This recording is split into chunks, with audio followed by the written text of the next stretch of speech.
Bom, galera, para começar, sejam bem-vindos, né? Tô morrendo de saudade, não aguento mais ficar com esse negócio de home office. Apesar do trabalho, é o mesmo trabalho que o professor tem do que se fosse as aulas presenciais.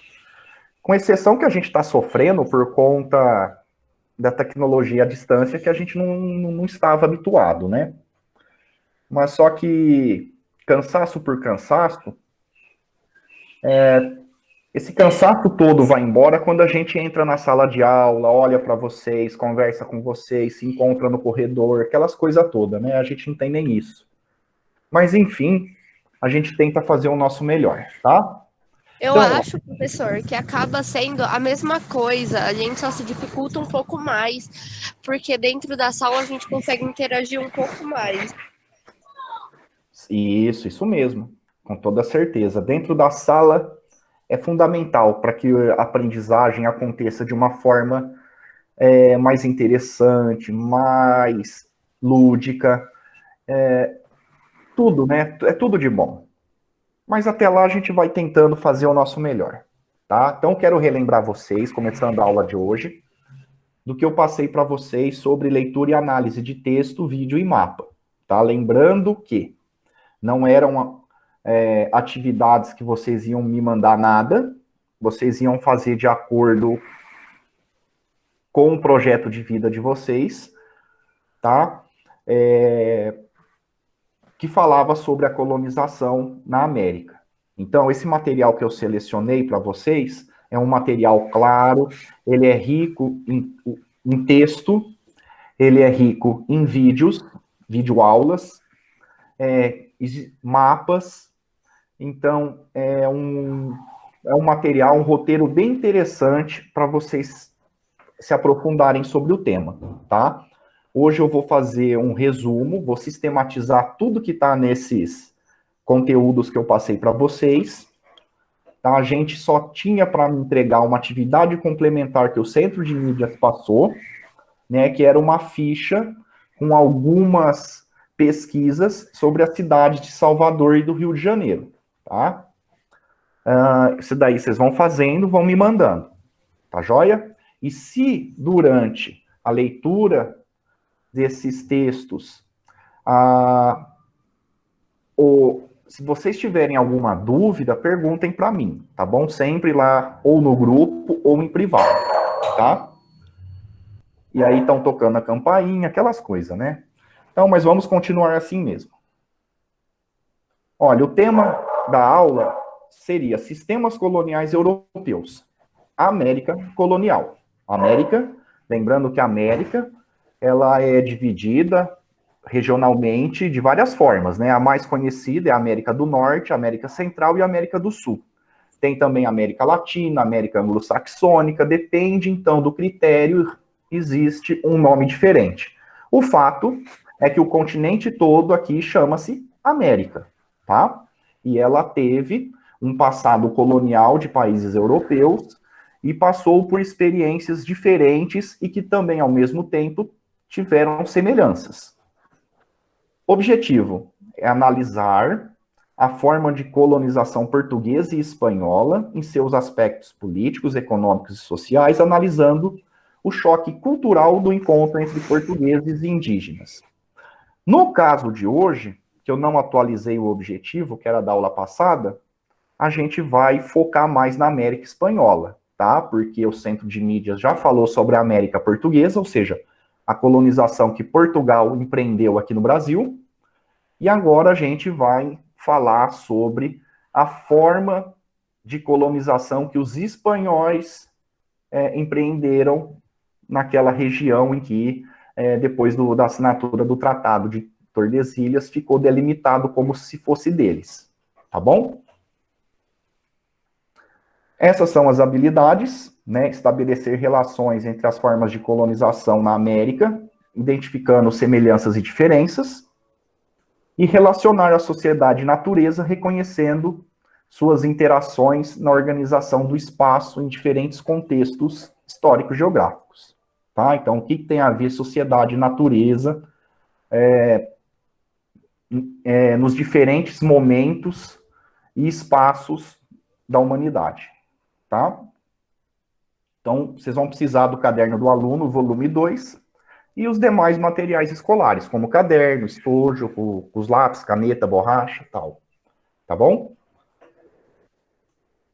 Então, vamos nessa. A colonização espanhola, a gente vai citar primeiro aqui o espanhol Hernán Cortés. Ele que foi o grande líder dos espanhóis na conquista de um povo que aqui morava, que era os astecas, tá?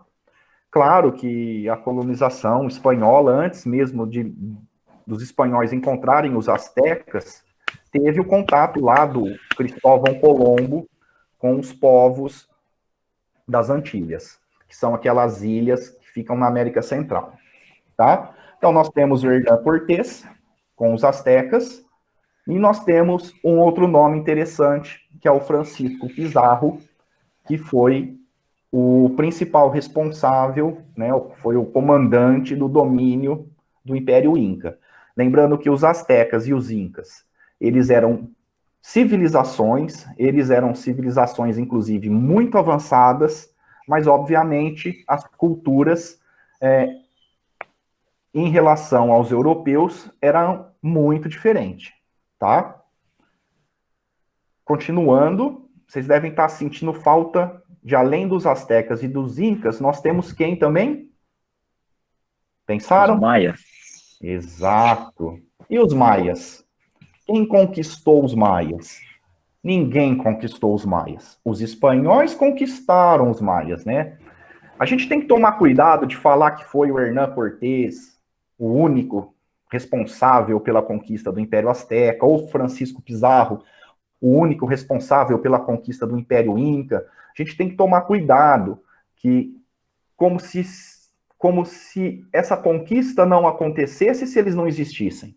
Não. Imagina quantos soldados espanhóis, junto com os nativos americanos, não morreram e seus nomes são desconhecidos, né? Então, a história não é feita por nomes, mas é importante que a gente destaque esses nomes, que eles são muito recorrentes quando a gente estuda esse período, tá? Então, é bom a gente ter uma noção disso, tá? E os maias, então, é um exemplo disso. Não teve um líder propriamente dito que se sobressaiu para conquistar os maias, mas não foi por causa que não teve ninguém, nenhum comandante militar do lado dos espanhóis, tá? É que a organização dos maias em relação ao Império Azteca e Inca era muito diferente, e isso dificultou a conquista por parte dos espanhóis, tá?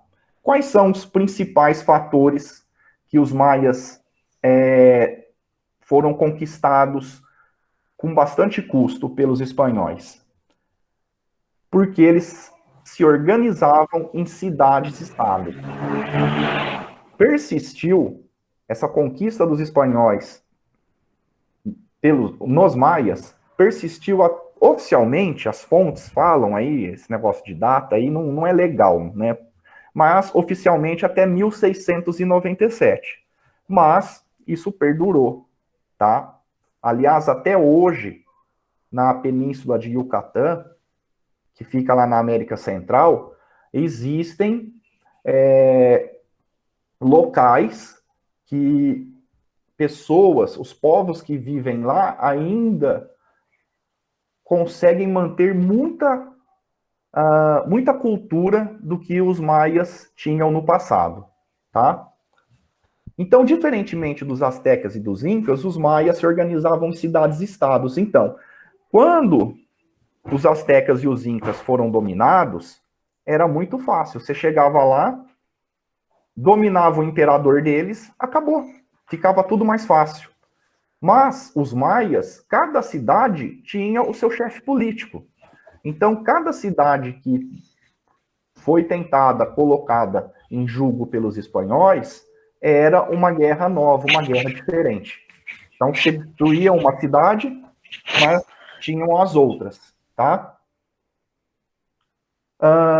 aqui é um mapa para vocês poderem observar. Observem bonitinho, sem eu falar nada primeiro, tá? Localizem aí mais ou menos onde fica a América do Norte, América Central, América do Sul, onde que fica o Brasil, para terem uma noção geográfica. E observem as legendas. Aonde ficavam os povos astecas, os maias e os incas. Facinho de localizar, né? Então, os astecas ficavam mais naquela parte do México, onde é hoje. Os maias já ficavam mais na América Central, naquela península chamada Península de Yucatán, que é aquela porçãozinha de terra que avança ali por baixo, né? Tem a parte de baixo, que é onde ficam os maias, e a parte de cima, onde é o estado da Flórida, nos Estados Unidos. Né? Então, e essa região de água aí, gente, desliga o telefone aí, que tá dando uma interferência aqui no meu fone. E o que fica entre essas penínsulas, tanto da Flórida quanto de Yucatán, é o chamado Golfo do México, né?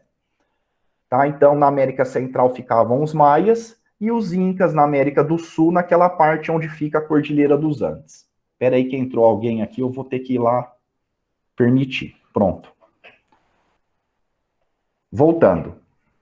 Então, é muito importante que a gente veja essa questão espacial da distribuição desses três impérios. Tinham só eles? Não. Tinham outros, tá? Tanto é que não é à toa que se chamava Império Azteca, Império Maia e Império Inca. Império Maia não, é os maias só, tá? Mas os astecas e os incas, e os maias também, apesar de não ter esse nome, eles foram imperialistas, ou seja, eles conquistavam povos mais fracos pela força, né? Então eles dominavam, e nesse processo de dominação eles assimilaram muitos outros povos que ali viviam, tá? Continuando. O processo de conquista na América Espanhola, ela se deu com esses aspectos, principalmente, tá? Primeiro, os espanhóis fazendo alianças com povos inimigos. O que significa isso? É aquela velha história. O inimigo do meu inimigo é meu amigo. Então, na hora de você conquistar, o seu objetivo, você falava assim, peraí, eu não preciso mandar só os meus soldados espanhóis. Eles têm inimigos, os inimigos que moram ali do lado. Eu vou conversar, vou fazer uma aliança com esses inimigos que eu quero conquistar. Vou falar, se você me ajudar a conquistar os astecas, por exemplo, eu te dou isso, eu te dou aquilo, a gente depois convive em paz. Aquelas coisas, aquelas promessas que ficaram no vazio, né? Mas principalmente os maias que viviam em pé de guerra entre as cidades e estados, aconteceu muito isso. Mas com os astecas, com os incas também. Então houve essa aliança dos espanhóis com inimigos, e isso auxiliou bastante a conquista desses povos, tá? Outra coisa importante são as doenças, que assim como no Brasil, os nativos que ficavam na América Espanhola também não tinham resistência a muitas doenças novas trazidas pelos europeus, tá? Como, por exemplo, a varíola, a própria gripe, o tifo, essas doenças que eram desconhecidas pelos nativos americanos, acabou por dizimar a grande maioria deles, tá? Porque eles não tinham uma resistência nessas doenças. Ora, a gente pode, a grosso modo, né? Por que grosso modo? Porque a gente não pode analisar o presente exatamente como o passado, mas dá para vocês terem uma ideia do como que esses povos da América sofreram com essas doenças, vendo na realidade que a gente está hoje do Covid-19, né? O que é uma doença cujo organismo humano não tem defesa, o estrago que faz. E olha que hoje a gente tem tecnologia, a gente, queira ou não, a gente tem algum recurso imunológico, porque o vírus do Covid-19, ele é parecido com outros tipos de gripe que, eventualmente, a gente já teve. Não que isso gere uma imunidade, mas é melhor do que nada.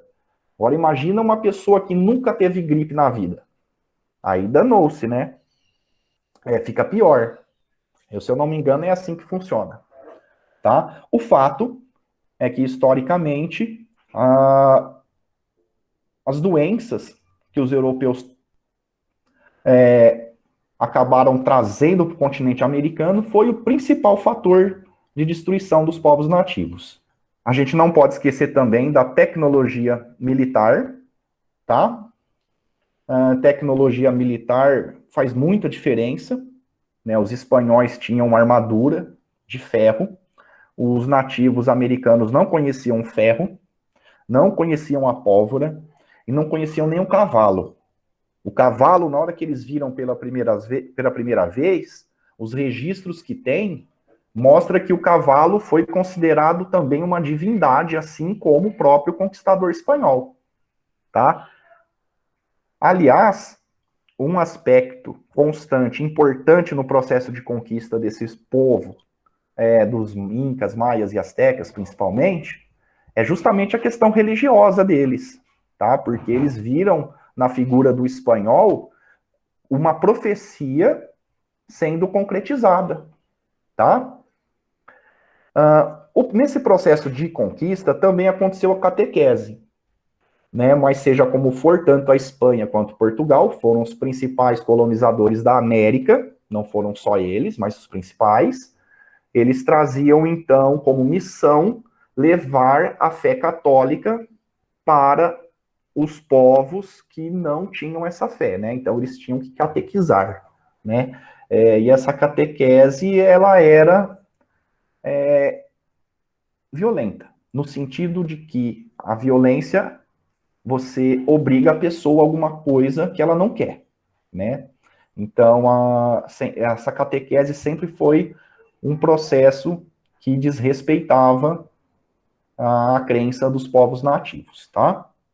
E é claro que dentro desse processo de conquista, os indígenas resistiram, os nativos americanos resistiram, todos, tanto no Brasil, quanto na América Espanhola, quanto lá nas 13 colônias, que a gente vai ver depois, que vai ser os Estados Unidos, tá? Sempre teve resistência dos nativos. Não pensem vocês que esse processo de conquista foi fácil. Foi muito difícil, mas é aquela história, né? A riqueza que essas colônias proporcionavam como retorno acabava, então, por justificar esse longo processo de conquista, tá bom? Continuando. Depois que teve esses processos de conquista, nas colônias espanholas, assim como nas portuguesas, se formaram estruturas políticas e administrativas. Tá? Quem que ia organizar a colônia para cumprir o papel dela de enriquecer a metrópole? Né? Metrópole, então, só para lembrar, é aonde iam todas as riquezas das colônias. Tá? Então, na América Espanhola, nós temos esse gráfico que eu trouxe para vocês, em forma de pirâmide social, para vocês entenderem como que era a organização social, que tem a ver com organização política também, porque quem está no topo da pirâmide acaba detendo os poderes políticos, tá? Então, lá no topo da pirâmide, nós temos os chapetones, né, nome estranho assim mesmo, né, ou peninsulares, porque eles eram realmente pessoas lá da Península Ibérica, que tem Portugal e Espanha. Tá? Então, no caso, por que peninsular? Porque vinha lá da Península Ibérica. No caso, como é América Espanhola, vinha da Espanha. Tá? Então, o cidadão saía da Espanha e vinha aqui para a América ocupar algum cargo importante para poder organizar essa exploração colonial. Tá? E é óbvio que ele vinha de lá, ele era escolhido pela administração do rei, e era uma pessoa que ocupava o topo da pirâmide social. Era, então, o Bambambam. Bam, bam. Eles que mandavam em todos, tá? Então, o nome que vocês vão ouvir, em geral, é Chapetone, e também podem ouvir falar de peninsular. Embaixo da pirâmide, nós temos a elite que morava aqui na colônia, que eles nasceram aqui na colônia, na América. Eles eram descendentes de espanhóis, mas nascidos na América. O que é a elite? Os mais importantes, tá? E eles eram chamados de crioulos, ou no que não tem a ver com aquela palavra crioulo pejorativa que eles usavam em alguns lugares para os negros africanos, tá? Na verdade, essa palavra aqui, vocês podem ver que fica até com 2 L's. Então, a gente poderia falar criolhos, né? 2 L's em espanhol tem o som de LH, se eu não me engano. E, na verdade, não é nem assim. Se fosse lá na Espanha, se eu não me engano, o nome correto seria criollos. Um negócio assim. Mas, enfim, eu estou falando isso para ficar bem claro para vocês não confundirem com a palavra crioulo que as pessoas utilizavam como forma de reduzir os africanos, tá? Embaixo dessa elite colonial, nós tínhamos, então, os mestiços, que eram brancos e índios, eles eram livres, mas eles não eram nem o de baixo, nem o de cima. Eles ficavam lá naquele meio termo, eles eram artesãos, pequenos comerciantes, trabalhadores, em geral, que escolheu a própria profissão, ou teve, ou poderia escolher, nem sempre você poderia escolher aquilo que vai fazer, né? Você acabava tendo que pegar aquilo que tinha. Eles eram os braços, né, dos criollos, no caso, tá bom? Então, embaixo da pirâmide social desses mestiços tinham os indígenas mesmo, os nativos daqui da América. Então, eles eram os trabalhadores que faziam a grande parte da riqueza que ia para a metrópole, tá? Então, olha lá, ó, indígenas, grande maioria da população, eles foram submetidos ao trabalho forçado, né? Basicamente a mita e a encomienda, né? Essa mita tem outro nome, né? Os espanhóis chamaram de repartimento, que eram formas de trabalho forçado, mas não era escravidão. Por que não era escravidão? Porque os nativos eram proibidos de serem escravizados, eles tinham que ser catequizados. Isso era uma ordem da Igreja Católica. Como Portugal e Espanha eram muito próximos da Igreja Católica, eles obedeceram, mas obedeceram entre aspas. Porque essa mita e essa encomenda era praticamente uma escravidão. Mas ele não era uma escravidão clássica, por exemplo, onde você pode vender o seu escravo para outra pessoa ou fazer dele o que quiser, né? Qualquer tipo de violência. Claro que eles sofriam violência, tá? Mas não tanto quanto os escravos propriamente ditos. Que, apesar de serem poucos, a América Espanhola teve sim escravos africanos, escravos negros, tá? A maioria ficou lá nas Antilhas, Haiti, Cuba, Jamaica, essa região aí, aonde os índios não tinham número suficiente para poder ser explorado pelos espanhóis. Então eles acabaram tendo que comprar escravos de Portugal, porque Portugal que dominava o tráfico negreiro na época, tá? E era muito caro, então eles preferiam escravizar os nativos, né? Escravizar entre aspas, porque não podia, né? Então eles davam um nome bonitinho do trabalho que eles iam fazer, tá? Então essa era a sociedade da época. Observe como a questão racial interferia nessa sociedade, tá? Então, isso não era só na Espanha, né? Isso era em toda a América, principalmente na espanhola e na portuguesa, tá bom? Continuando. Aqui mais um gráfico para mostrar para vocês que lá em 1800 nós tínhamos 13 milhões e meio de pessoas na América, tá? Teve muito mais, mas como os indígenas, os nativos foram dizimados, então essa população caiu para esse número segundo os dados da época, tá? Então aquela pirâmide social que eu passei para vocês terem noção, 1% desses 13 milhões e meio de pessoas eram representados pelos chapetones ou pelo clero. Ou seja, fazia parte da Igreja Católica ou eram funcionários do rei espanhol que vinham lá da Espanha para cá para organizar a exploração colonial.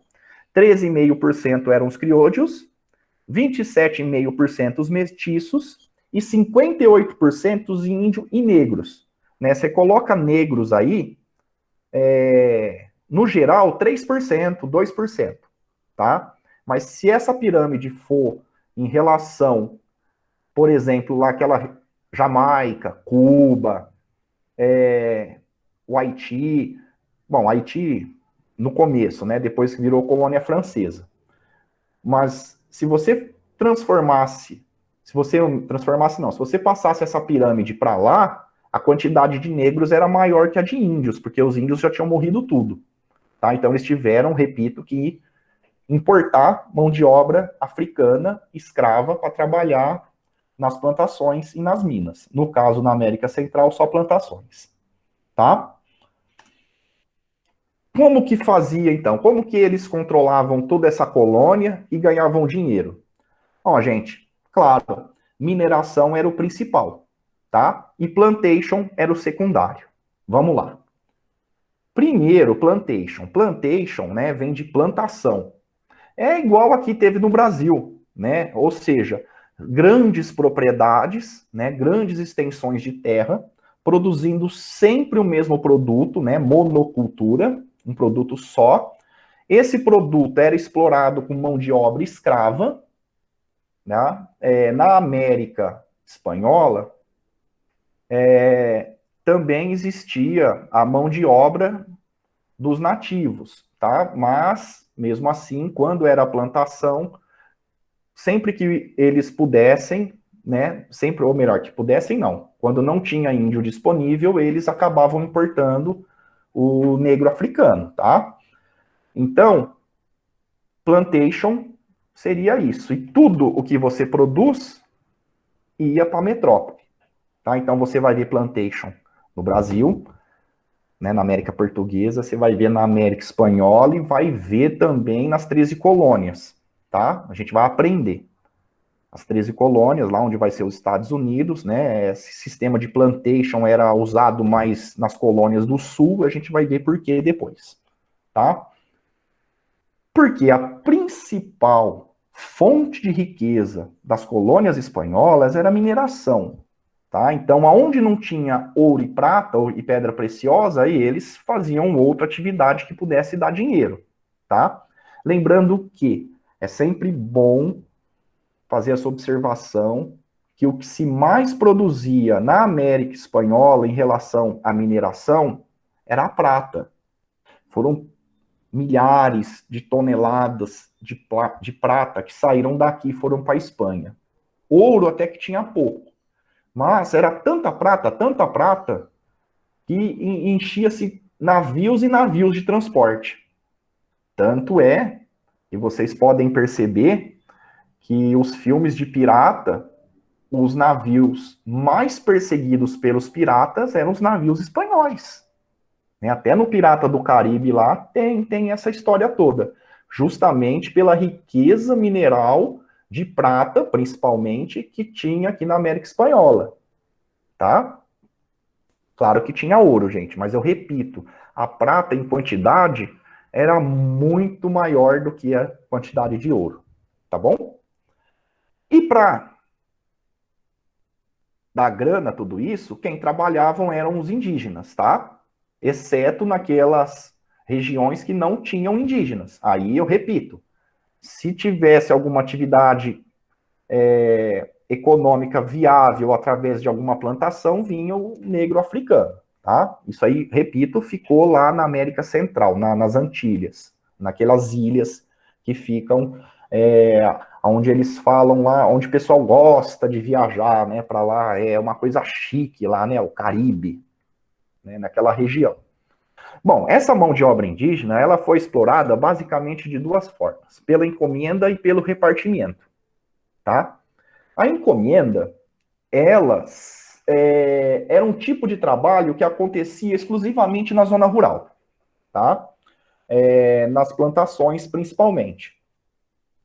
Essa encomenda, o índio, ele trabalhava e recebia como troca desse trabalho a catequese.